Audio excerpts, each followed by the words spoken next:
Hey guys, this is Amar Kumar again back with another video. Today's topic is tool life and Taylor life equation. हम लोग tool life के बारे में पढ़ेंगे. Tool life actually होता क्या है और फिर उसके बाद देखेंगे हम लोग टूल लाइफ कैसे निकालते हैं. तो उसके लिए एक इक्वेशन है टेलर्स टूल लाइफ इक्वेशन, वो पढ़ेंगे. तो सबसे पहले हम लोग देखते हैं what is tool life. Tool life होता क्या है. टूल लाइफ आपको मैं इजी वे में बता रहा हूँ. जैसे कि आप यूज करते कोई भी कटिंग टूल, जैसे कि आप लेथ में ही यूज करते कटिंग टूल, वो ऐसा नहीं है कि वो जो आप कटिंग टूल यूज किए हैं वो हमेशा चलते रहेगा, वही टूल हमेशा काम करते रहेगा. एक टाइम ऐसा आएगा कि वो टूल है जो काम करना बंद हो जाएगा, जो कि मेरे को रिक्वायर्ड वर्क है वो नहीं कर पाएगा, वो जो कटिंग है वो नहीं कर पाएगा. लाइक वो उसका इज ब्लंट हो गया या फिर वो टूट गया, फेल कर गया.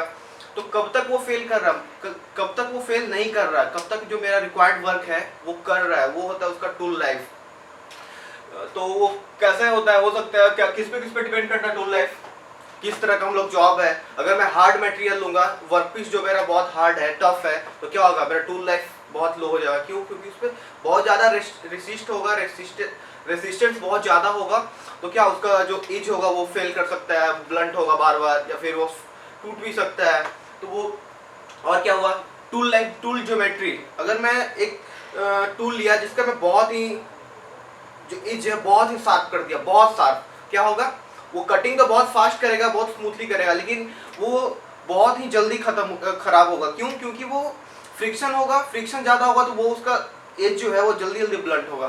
तो बहुत सारे चीज़ पे आपका डिपेंड करता है टूल लाइफ. जैसे कि ज्योमेट्री हो गया, वर्क पीस का मटेरियल कैसा है, कैसा कंडीशन है, जो हम लोग वो फ्लूइड डालते हैं फ्रिक्शन को कम करने का, वो कैसा हम लोग फ्लूइड यूज कर रहे हैं. कभी एक सेकेंड, आप कोई कटिंग कर रहे हैं कहीं पे विदाउट एनी फ्लूइड कटिंग कर रहे हैं, मतलब कोई भी आपका बिना जो फ्रिक्शन कम करने के लिए जो फ्लूइड हम लोग करते हैं उसके बिना कर रहे हैं, एक में हम लोग फ्रिक्शन फ्लूइड के साथ में कर रहे हैं, तो ऑब्वियसली आपका टूल लाइफ ज़्यादा होगा. जहाँ पे आप फ्लूइड यूज कर रहे हैं तो उसे वही आपको टूल लाइफ समझ में आ गया. तो हम लोग कैसे टूल लाइफ निकालते हैं, उसके लिए टेलर्स टूल लाइफ इक्वेशन आता है, आप लोग जानते होंगे. तो वो पहले जानिए आया कहाँ से.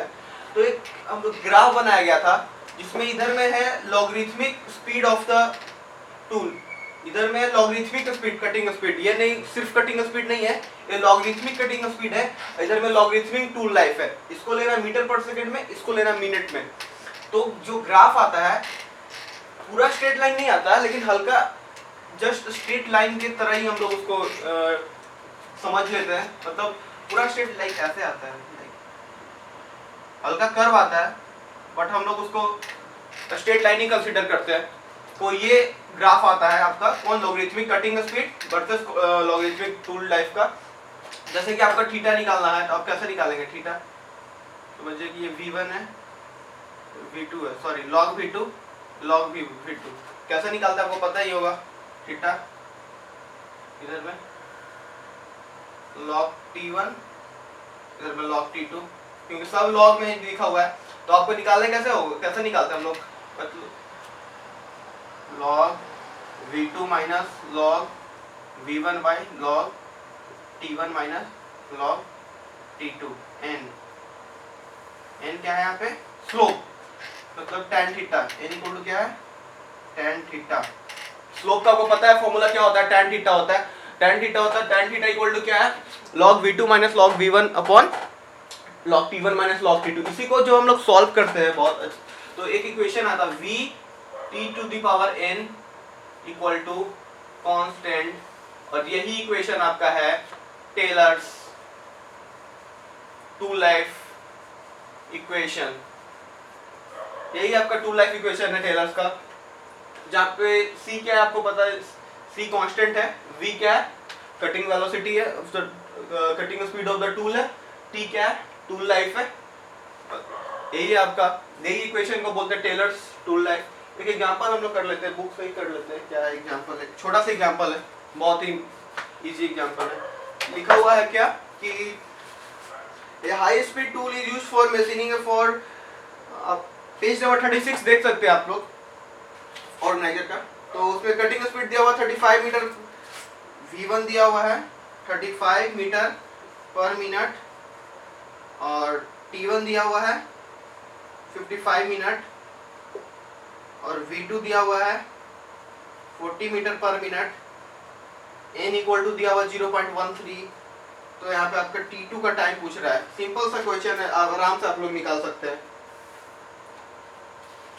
सिंपल सा क्या था, v1 t की power 1 power n equal to constant, v1 का वैल्यू रखिए, t1 का वैल्यू n का वैल्यू रखिएगा, तो आपका c का वैल्यू निकल जाएगा लाइक कैसे 35 इंटू 55 टू पावर 0.13, ये आप वैल्यू निकालेंगे तो आपका c का कुछ वैल्यू आएगा, c का वैल्यू आएगा 58.927, आपका c का वैल्यू निकला। अब c का वैल्यू डायरेक्ट कैसे देखिए पुट करेंगे, फिर आपको पता है v2 t2 to power n equal to constant, v2 कितना दिया हुआ है 40, t2 निकालना है, c का वैल्यू पता है 58.92 समथिंग, फिर t2 to power n equal to 58/40, फिर ऐसा करेंगे तो डायरेक्ट आपका n का वैल्यू पता है आपका 0. t2 इक्वल टू क्या होगा, जितना आएगा उसका पावर 1/0.13 कर देंगे डायरेक्ट। बहुत ही इजी क्वेश्चन है।